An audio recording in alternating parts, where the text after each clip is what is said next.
Franks. Chris Herman. Welcome. Thank you for having me. It's an honor to be here on the inaugural show of On Deck.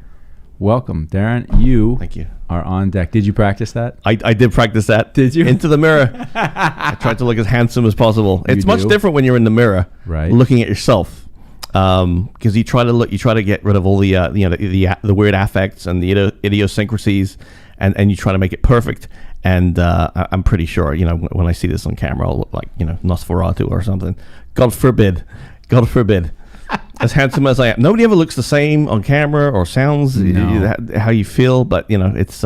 anyway, we were talking about Guinness.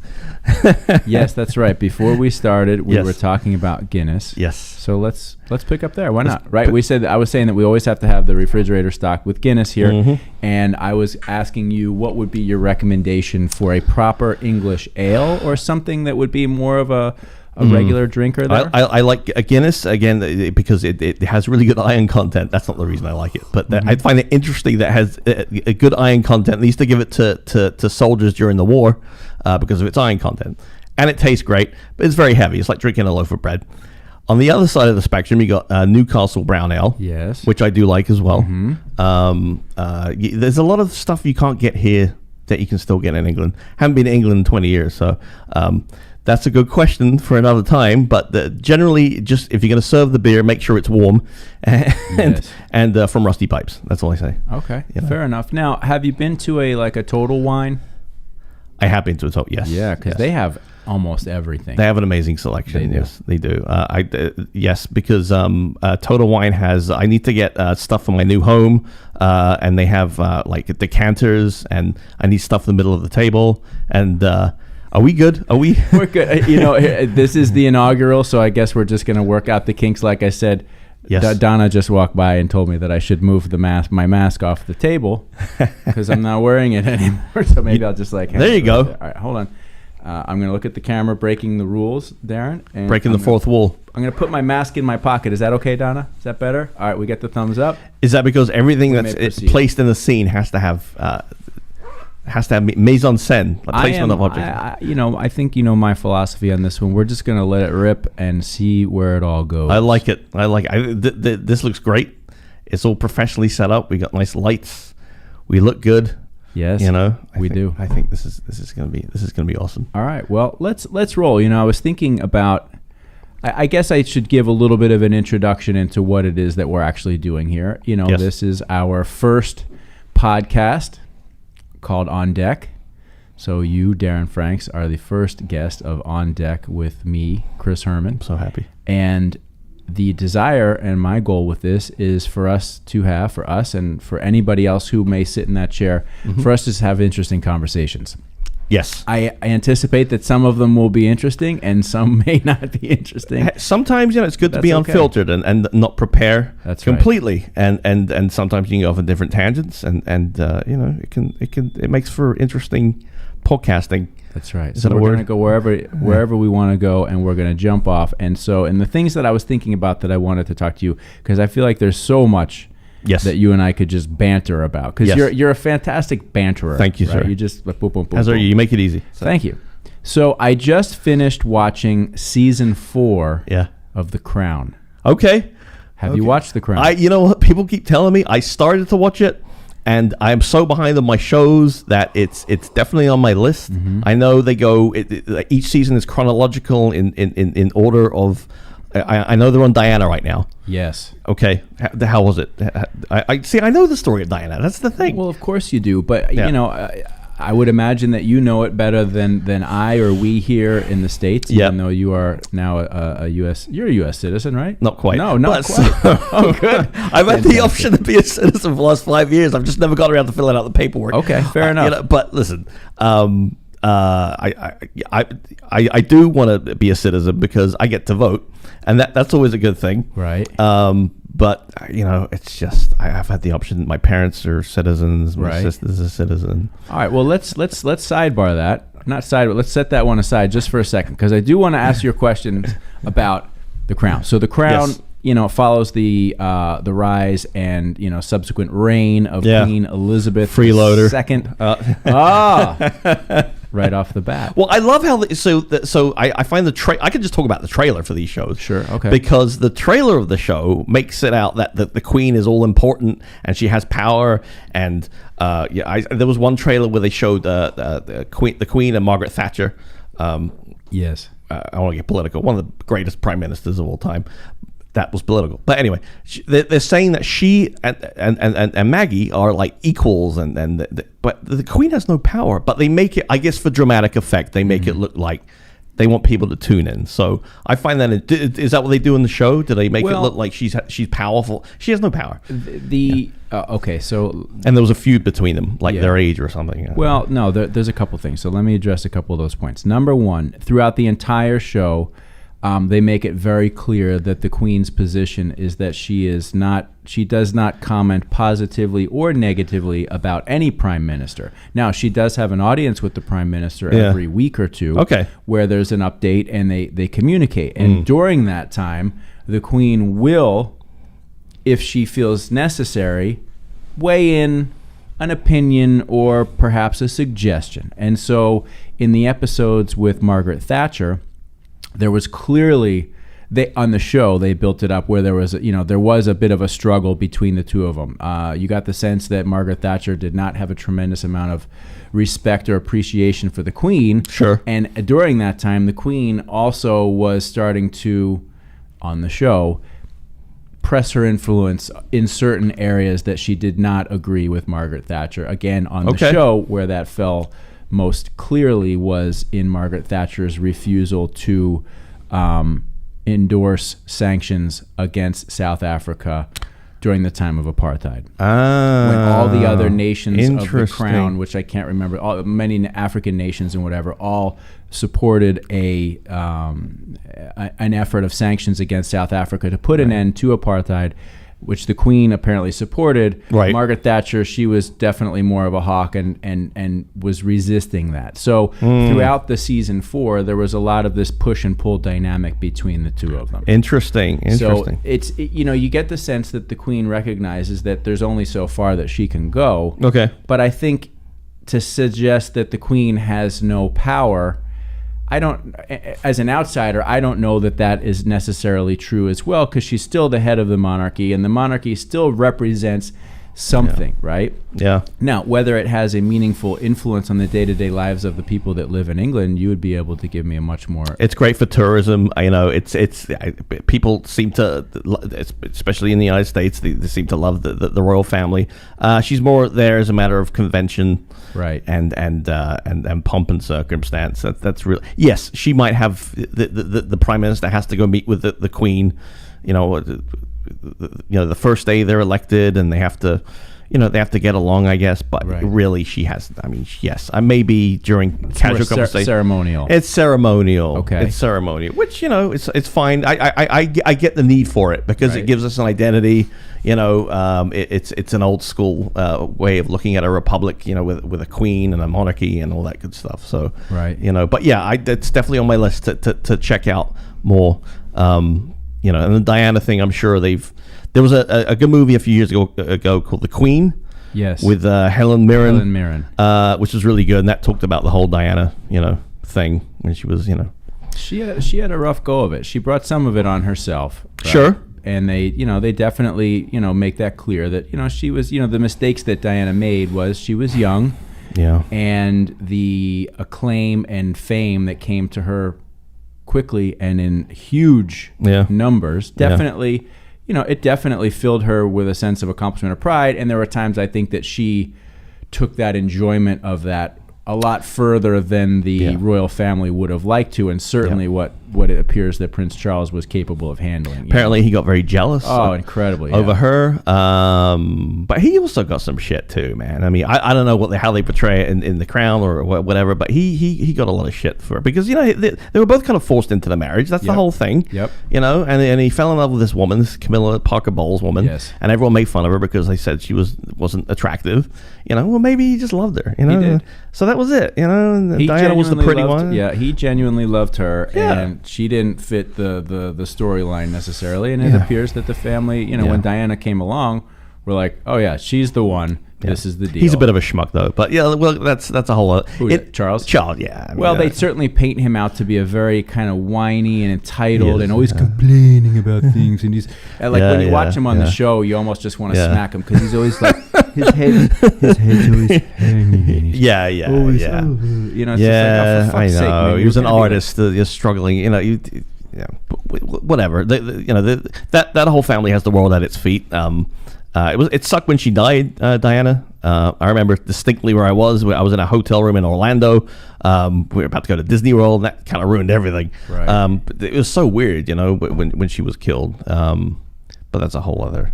It's sort of a surreal. Yes, in the sense that the fame that was so powerful for her. Yes. In a way, is ultimately what killed her. And you get the sense, at least in the show, that she was a solidly decent human being and she wanted the right things and she wanted things to work out, but Charles was just never going to love her, you know, which, you know, you're like, okay, just whatever. But it's all, you know, all that stuff is hypothesis and conjecture and screenwriters, you know, wanting to make drama out of things, you know. There's three sides to the story. There's side A, there's side B, and the truth is somewhere in between. That's right. You know, so I wasn't there, but, you know. No, you weren't? I wasn't there.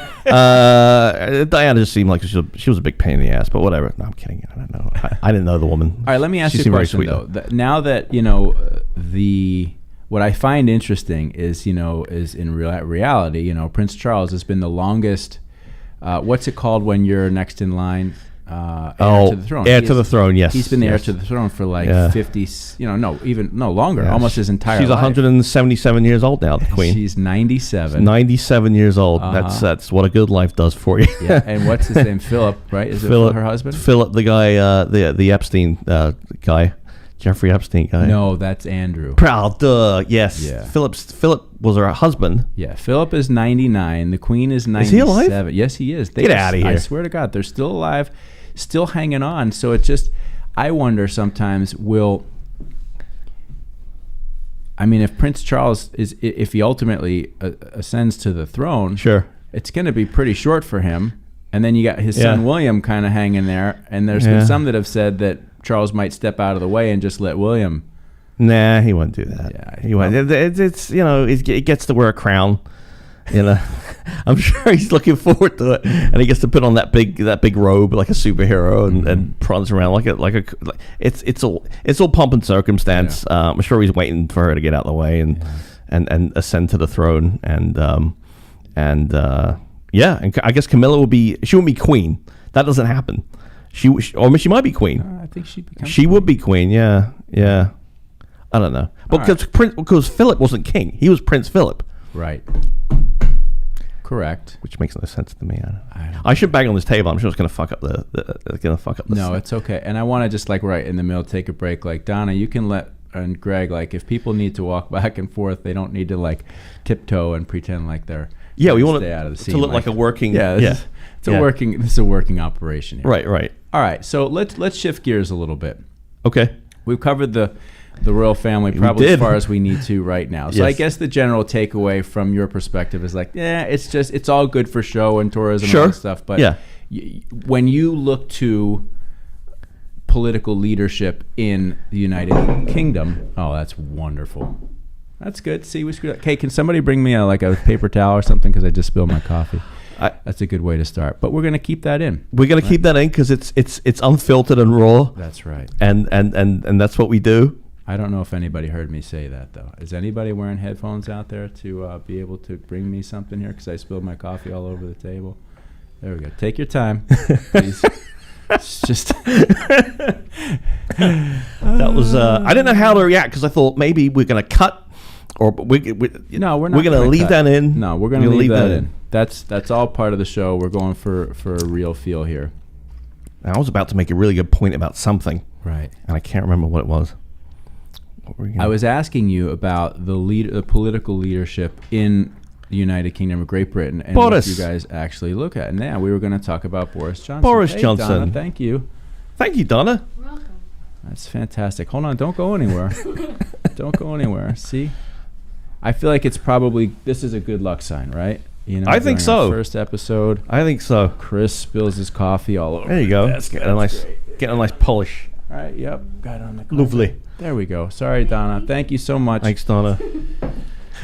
Lovely. Okay, so Good times. what about Boris Johnson? Boris Johnson. I never lived in England. I moved way before he became I know he was mayor of London for a while. He's I guess the equivalent of what a Republican would be here. So he's a little bit right of center. Okay. He's not. I don't know if he's very far right or politically. I know he's a conservative. You have the Conservative Party, and then you have the Labour Party. And I for the life of me can't think of the Labour Party leader right now. Isn't that amazing? So it's similar to the United States in the sense that you got the it's a bicameral system. Yeah, absolutely. Bicameral, a two-house system. We have the exact same setup because it was all based English law, American politics is based loosely. But the American representatives, but you had the House of Lords. We have that. Correct? We have the House of Representatives. The equivalent would be House of Commons. House of Commons. And then you have the House of Lords, which will be the Senate. Okay. The House of Lords is an embarrassment, I think. Really? It's all guys with wigs and they're 80 years old. It's like a boys' club in there. I don't know if that's changed much, but yeah, it's House of Lords doesn't have as much power as the Senate does here. There's no, if there's a 50-50 split, the vice president has to be the tiebreaker. There's none of that stuff. Right. Pretty much if something gets pushed through, and if they have the majority in the Commons, it's pretty much a done deal. The House of Lords is almost it's a checks and balances system, right? But it's a little bit more ceremonial and symbolic as well. Yeah, the House of Lords part of it, right, is. But the House of Commons is the House of Lords. I believe that some of them do. I know the Speaker of the House wears a wig. When I was living there, it was Betty Boothroyd was her name. Right. The Speaker of the House, she wore a wig. But I don't know who wears one now. But yeah, so it's very. But the American system is they took that wholesale and they made it clearer.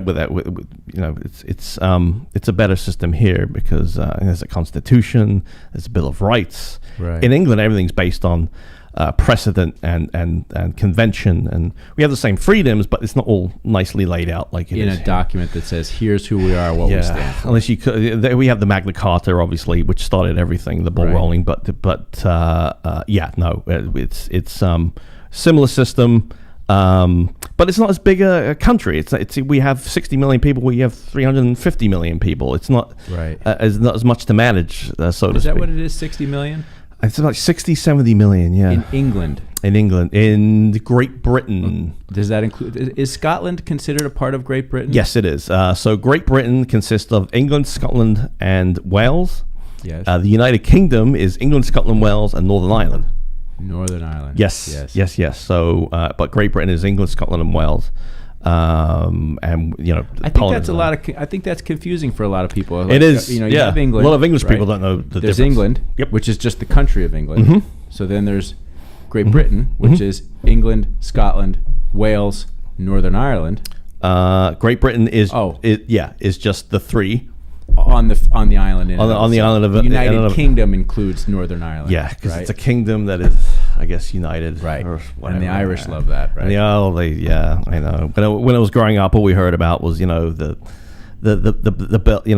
IRA and the bombings and this and that. I don't know if there's been a ceasefire recently. I don't know if Jerry Adams is still head of the. I don't know. I don't think Jerry Adams is anymore. But now the IRA though, they are from Ireland, right? They are they oppose the British occupation of Northern Ireland. That's right. Absolutely, and there's something to do with Protestants and Catholics. So we're not going to. I don't know who supports who. I can't remember. I know the IRA are more Catholic. They are Catholic, yes, from what I understand, because of course, the Crown was at one time Catholic and reported to the Pope until Louis the 14? No, not Louis. Was it Henry VIII? Maybe Henry VIII. Henry VIII, because he wanted to get divorced, and he created the. I remember this. The Church of England, because he wanted to divorce his fifth wife. His first wife, Catherine of Aragon. And then the others, he cut their heads off, which isn't funny.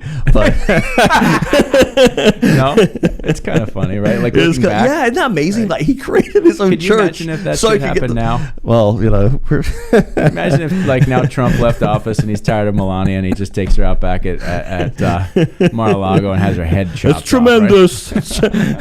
Right? No, that's not okay. We're not endorsing. No. But yeah, listen. But it's interesting that back in the day, yeah, he renounced the Catholic Church, created the Church of England, so he could get divorced, right, from a girl. Exactly. Well, because she wasn't able to bear him sons. And he only finally had one son on like the fourth or fifth marriage, and then that son died young. Yeah. And one of his daughters ended up taking over, if I remember correctly. But that leads us back to... Was it Ireland. 7 wives or 8 wives? I can't remember if it was 5, 6, or 7.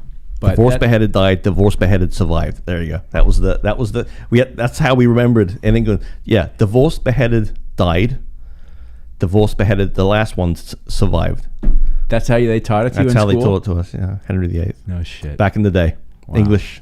The English history syllabus of Darren Franks. Everybody. So Darren, we talked last time. You left England 20-some years ago, ish, and you came here. Yeah.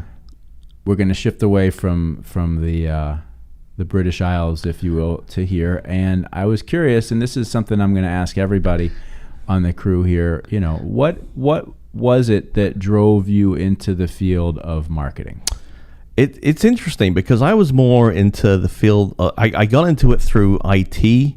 Mm-hmm. Initially, but I was always kind of a creative person, so I think the mix of the technical part of it and the creative part of it was the appeal to me. So the first ever job I had was in 2000, and it was a long time ago, 13, 14 years ago. It was a pure SEO job. Okay. And it was mostly writing content. And I just happened to be good at the technical stuff as well, and that's how I got into the SEO part of things. And then I did some paid search, but I was always, I was around at the time when Google just started and social media just started. There was a time when social media wasn't even. My first interview, the manager I interviewed with, she mentioned the term social media.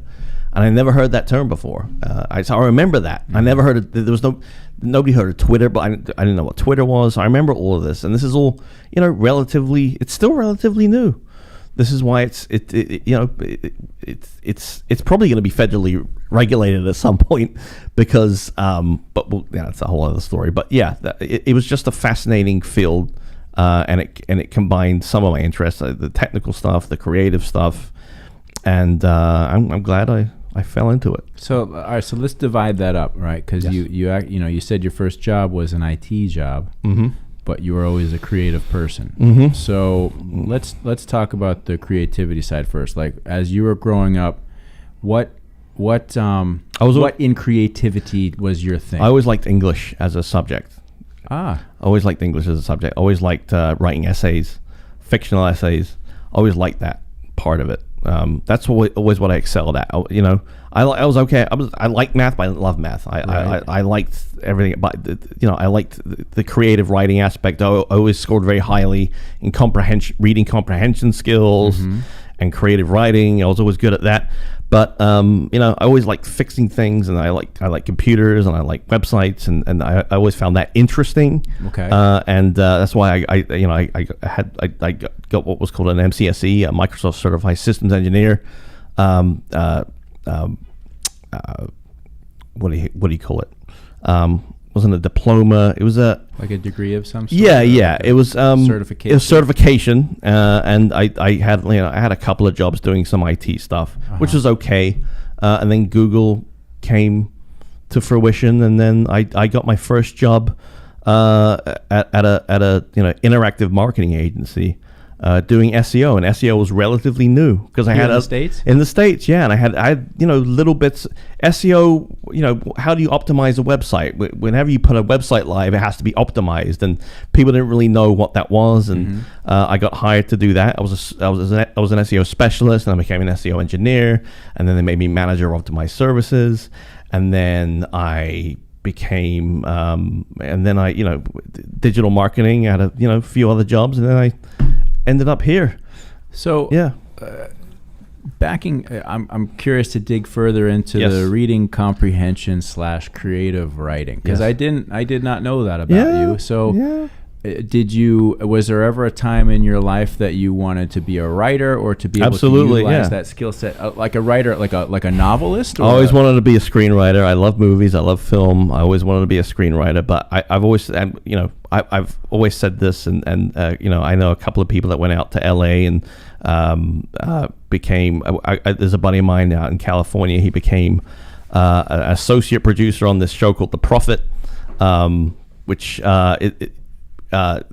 the guy who fixes businesses. The guy who fixes businesses, Yes. yeah. And it's Mark it's a Lamonicus or something like that, yeah. But it's a tough business to get into. I said to myself, even if I wrote the best screenplay ever written, it will never get produced because it's a very, very hard business to break into. So to me, it just wasn't practical. Right. Getting to that thing, I needed to do something practical, and I get to incorporate some of that in what I do now. I get to write ads, ad copy. It's not quite the same thing, but it's again, it's more of a combination of the creative stuff. So yeah, I always wanted to be, that was my kind of dream thing, to get into film. But it's not a practical business to get. Being successful in that industry is like winning the lottery, And so let me ask you this. Yes. So I did not know this about you, right? Yeah.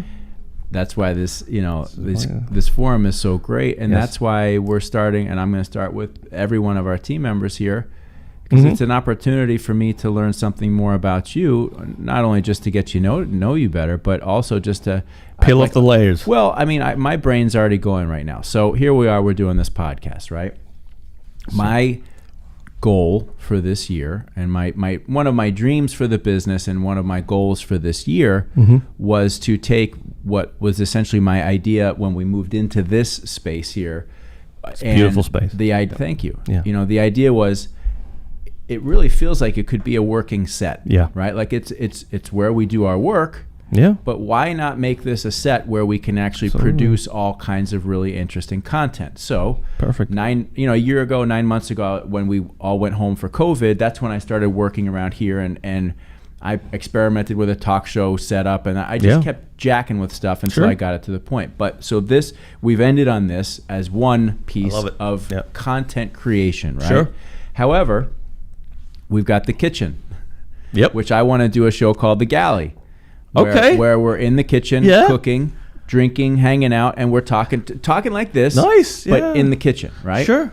I want to do another thing called From the Corner, which is me in the corner with my guitars and amps talking about music. Okay. Not just me, us, any one of us, or any people that we want. Yeah.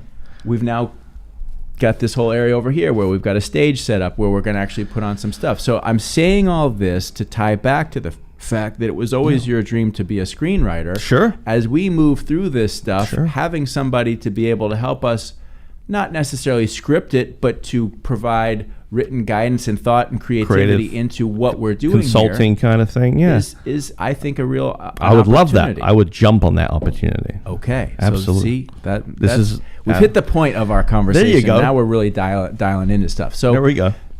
My goal this year is we just crank it out, right? So here we are, we're having our first fucking podcast. What do? I spill my coffee all over the place, make a mess. We're talking out the window like a bunch of bozos. Yeah. But I don't care. Like this year, it's just about doing it. And if we screw it up 100 times, that's okay. But the reality part is what makes it interesting. Yes. Sometimes it's got to be, sometimes if it can't suck. It can't suck repetitively. No, but it's interesting to have these little things happen. It grounds it in reality a little bit. I think that's interesting. And we got to meet Donna as well. Donna, she was cleaning up but it was probably not how she wanted to be introduced. but however, right, exactly. It was an interesting. You couldn't write something like that. No. So let me ask you. So, at one point in time, your dream was to be a screenwriter, right? Sure. So we're talking movies, absolutely, screenplays. Yes. Have you ever written? Absolutely. Nothing produced, but I in my in college, I took a screenwriting class, got an A. I think he was grading on the curve. I think most people got an A, but Yeah. I mean, the writing is hard though. It's to craft a good screenplay with the 3-act structure with the inciting incident and all that stuff. The technical stuff is difficult, but the creative stuff I like. So was there a particular genre like whether it's comedy or science fiction, or I love comedy movies, right. But comedy movies are to me the hardest because it's either funny or it isn't.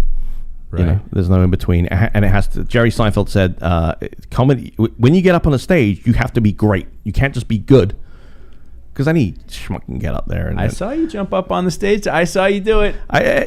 You were like, "Hey, let me see this," right? Yeah, exactly. Okay, but you got to be great, and that's the. But is there anything specifically I'd like to? It's. I think I like all genres. I like a lot of the genres for a lot of different reasons. So, I don't know. Maybe something. True crimey. I'm trying to think of the shows. There's this great show on Netflix. It was called Mindhunter. It was on for 2 seasons. It was about the beginnings of the FBI serial killer unit. It was the first time they ever used the word serial killer. So I love the crime and mystery and thrillers are always fascinating to me, and comedies. And dramas and that, everything. So everything basically. And reality. Yeah, exactly. Well, it's interesting. Yeah. So my first question, of course, being, how'd you get in? What drew you into this business? Now I understand much better. And then that led me to what would have been my second question, which is essentially, what's one thing about you that nobody knows, right? That I don't know if that. I'm a secret agent. I'm really something that nobody knows. Well, I mean, not like a deep dark secret, but just something about you that people would be surprised to know. And actually, this screenwriting thing, I guess that would be. I'm surprised to hear that. Yeah, really, yeah. No, I'm not surprised. I know what you mean. From the perspective of, does it seem outside of who you are? New information, yeah. Right, but it's new information that I'm going, I didn't know that. Absolutely, that's really cool. Yeah, but I always thought. To me, in the back of my mind, I think, am I just doing do I want to be a screenwriter because I love writing, I love movies, but everybody loves movies, Yeah, but some more than others. Some more than I like film, a cinephile, if you will, a film buff, so maybe that's part of it. But yeah, I think that's probably, but I think everyone's got a dream job. Some people want to be a fireman, some people want to be a policeman, some want to be an astronaut. Screenwriter or astronaut. Those are the two things. All right. Well, I think I could probably help along the screenwriter. Could you? From a very introductory level here. So I think that's something that we need to continue. Absolutely. Yeah. Especially about. We get into this more creative. I want it to be.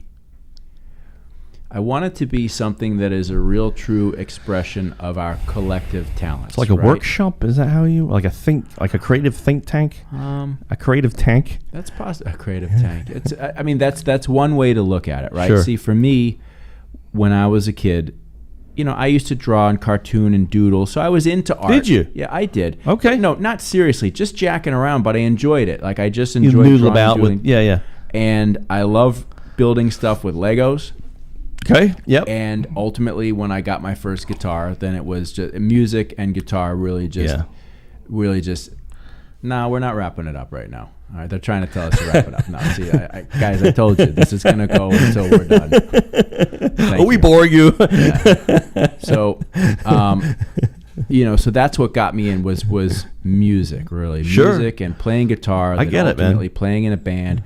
That's what really drove my passion for creativity, and that's what drove me into the advertising field, because I figured I want to work in a field where I can put my creative skills to use, but I don't want to be some deadbeat fucking broke artist, bartending for the rest of my life. I didn't want, not that there's anything wrong with that. I bartended, was great, but I didn't want to do that for the rest of my life. You got to pay the rent, to support this dream. And so I got to a point where I was like, advertising is really the field where I felt like I could take creativity and business and learn and put them both together. So, fast forward 25, 30 years. Best of both worlds. We are. Yeah. And now Chris. I'm building an audio production suite where I can go back and I can start taking my musical love and injecting that back into what we do here. So, you mentioned you mentioned food over there, and you mentioned I should probably talk into the microphone. You mentioned food, and you mentioned music, and then music, performance. Yes. You know, so these are all good things, and they're organic to what we're doing. Yes. You know, this is going to be, you know, it's like synergy. Is that what two things intersect? I don't know. Yes. And that's the Synergistic. desire, is to say, okay, here's who we are, Yes. right? We're creative people working in a business environment. I think so. You know, of course, I'm leading some of this from the perspective of I love music. I love food and wine and that experience. I love having these conversations. I mean, shit, if I could stay healthy awesome. and do my triathlon training, we could sit here every day and eat and drink wine, it'd be incredible. But I don't know that would be the best for any of our overall fitness levels. But to create this here and then share that with the world in any number of ways is what is my desire. And that's what we'll be doing this year. And that's what I love it. Need a lot of help with. Yeah. And I think it's going to be a good venture. I like this. Great. I like the ideas. This is good stuff. This is and it's a perfect setup. You can ask for a better setup than this, you know. We got lucky. Who knew, you know, 5 years ago when this, you know, all this was, we'd be sitting in like a lawyer's office right now, you know. That's what it was over There's here. big stuff with carpeting and it looked, and now look at it. It's weird how stuff. It's all developed and it's all come along just at the right time. Beautiful. For all of us. So Yes. that feels like a more appropriate place to I think so. wind it down. Yeah. Darren, we're going to do this a lot more. I enjoy talking with you. Likewise, Chris. It's It's a been lot so of fun. fun. Yes, absolutely. And Thank you for having me. You're welcome. And Yeah. I look forward to additional conversations Likewise. about your creative writing Thank ability, you. because I think that can be very helpful to us here. Great. So with that, we'll say episode 1 on deck. That's a wrap. In the can. In the can. On the deck. Nice job, Darren. Thank you, sir. Greatly appreciate it. Nice having. Thank you for having me. Thank you. Cheers. With my empty cup. Cheers. Yeah. My invisible cup. Boom. Oh, all right. Good times.